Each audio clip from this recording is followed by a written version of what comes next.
السلام علیکم guys, welcome back to my life blogs one. اگر آپ ہمارے چینل پر نئے ہیں تو جلدی سے ہمارے چینل کو سبسکرائب کر لیجئے اور بیل آئیکن پریس کرنا نہ بھولیں۔ آج میں آپ کو لے کر جا رہی ہوں سعودی عربیہ کے ایک ایسے مقام پر جو تعریف نہیں بلکہ اس کا ذکر قرآن شریف میں بھی آیا ہے۔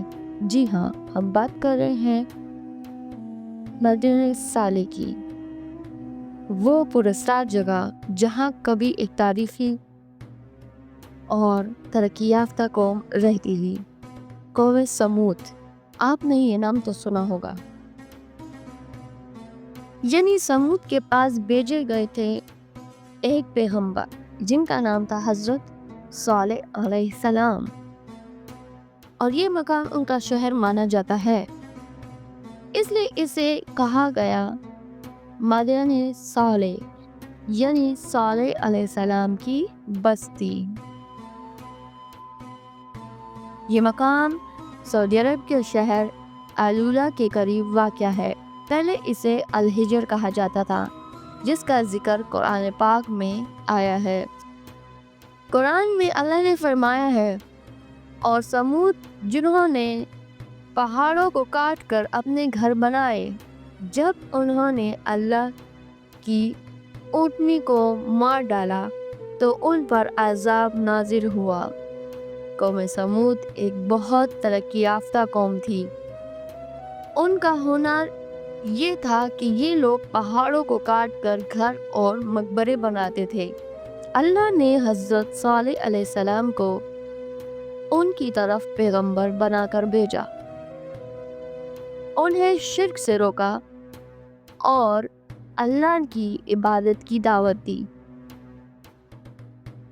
انہوں نے پیغمبر کا مذاق اڑایا، پھر کہا کہ اگر تم سچے ہو تو کوئی معجزہ دکھاؤ۔ اللہ نے معجزے کے طور پر ایک خاص اونٹنی بھیجی۔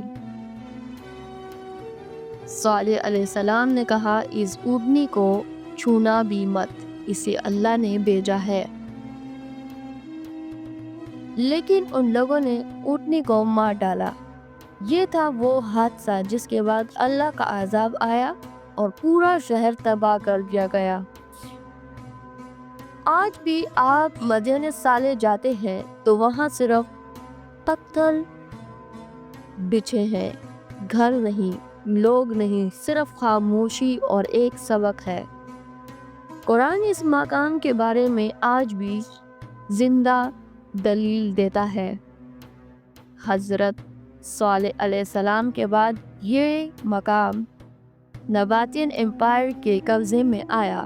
نباتینز وہ لوگ تھے جنہوں نے یہ جارڈن کا مشہور شہر پیٹرا بنایا۔ مدینہ صالح ان کا دوسرا سب سے بڑا شہر تھا۔ یہاں 131 سے بھی زیادہ مقبرے، سب راک کٹس آرکیٹیکچر کا شاندار مثال ہے۔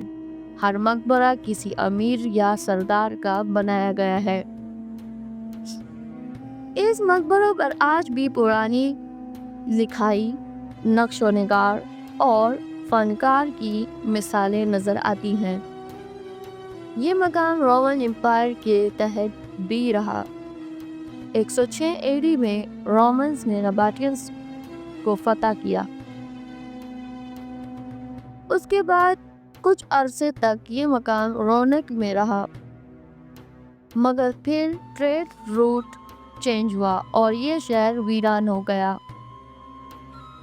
اسلام کے بعد لوگ اس مقام سے دور رہنے لگے، کیونکہ قرآن میں اس پر عذاب کا ذکر آیا ہے۔ رسول اللہ صلی اللہ علیہ وسلم نے یہاں رکنے سے منع فرمایا تھا اور کہا، یہاں سے روتے ہوئے گزرنا، کیونکہ یہ وہ قوم تھی جنہوں نے اپنے پیغمبر کو جھٹلایا۔ 2008 میں مدینہ صالح کو UNESCO world heritage site declare کیا گیا، سعودی عربیہ کی پہلی ایسی سائٹ۔ آج یہ مقام ٹورزم کے لیے کھلا ہوا ہے، لیکن صرف تصویریں کھینچنے یا ویڈیو بنانے کے لیے نہیں۔ یہ مقام ایک ضمیر جگانے والی نشانی ہے۔ جب انسان حق کو انکار کرتا ہے تو پھر عذاب اس کا انجام ہوتا ہے۔ دوستوں، مسجد رسالی صرف ایک تاریخی جگہ ہی نہیں بلکہ یہ ہمیں خود کی اصل بھی یاد دلاتا ہے۔ آج بھی یہ مکان وہاں ہے اور کل بھی وہی رہے گا، لیکن یہاں پر سچائی اور حق کو جھٹلانے والے لوگ یہاں نہیں ہیں۔